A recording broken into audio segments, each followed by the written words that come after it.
नमस्ते सगळ्यांना, शुभ प्रभात.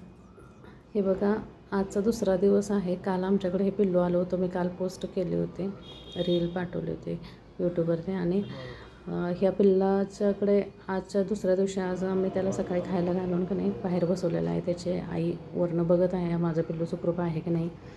आणि ते बघताना त्या पिल्लालासुद्धा त्याचं लक्ष आहे की आपलं घरटं हे समोरचंच आहे.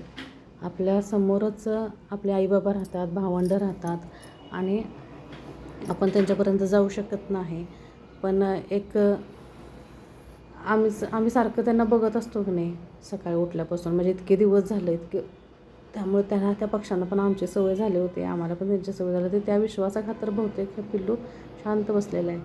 म्हणजे त्याच्याकडं बघितल्यावर वाईट वाटतं की आईपासून लांब आहे. वाईट वाटत त्याला पण की माझ्या घरी मी परत जाऊ शकत नाही लवकरात लवकर. पण देवाने त्यांच्या पंखामध्ये लवकर बळ द्यावं आणि त्यांना ताकद देऊन पटकन त्यांच्या घरात त्या पिल्लाला जाता यावं. काहीतरी चमत्कार व्हावा आणि ते पिल्लू त्यांच्या आईवडिलांच्याजवळ, त्याच्या भावंडांच्याजवळ परत जावं. हे बघा, मी किचनच्या खिडकीतून हे दाखवत आहे. इथून माझं सारखं लक्ष असायचं त्या कावळ्याकडे. समोरच्या व्हिडिओमध्ये मी तुम्हाला तो कावळा दाखवेन की तो कसा येतो आहे. आणि माझं लक्ष होतं म्हणून काल वाचलं हे पिल्लू. आम्ही इथं नसतो तर अवघड झालं असतं या पिल्लाचं. हे बघा, अंतर अगदी थोडंसं आहे, अगदी थोडं अंतर आहे. पण काय करायचं, जाता येत नाही ना पिल्लाला पण तिकडे. आणि या पोपटाला पण आपल्या बाळाला घेऊन जाता येत नाही तिकडे. आता ह्याला पटकन मोठं देवा कर पटकन आणि ह्याला आपल्या घरी परत पाठव, हीच आमची प्रार्थना आहे. बघा, पोपट कसं सारखं बघत आहे आपल्या पिल्लाकडे. आता तो कावळा दाखवते, थांबा. हो का, आहे का कावळा की नाही, तो गेला उडून. तो असतो सारखा लक्ष ठेवून इकडे.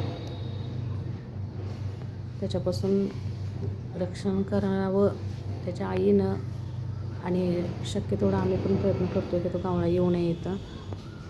आणि ही पिल्लं लवकर मोठी व्हावेत आणि आपापल्या आईबाबांच्या जवळ सुखरूप असावेत असं मला वाटतं आहे. कालपासून माझ्या मुलींचं आणि मिस्टरांचं पण म्हणजे अगदी मूड हे झालेलं आहे. त्यांना वाईट वाटायला लागलं की काय असं. मुली पण माझ्या लागतात, मम्मा असं का. त्या मुलांना किती वाईट वाटत असेल, त्या पिल्लाला किती वाईट वाटत असेल, त्या पोपटाला किती वाईट वाटत असेल. बघा, अंतर खूप थोडं आहे.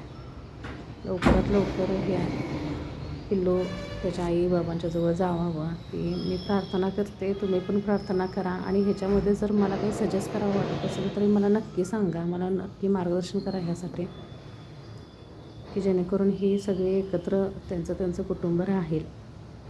भेटूया नवीन व्हिडिओमध्ये उद्या सकाळी. थँक्यू.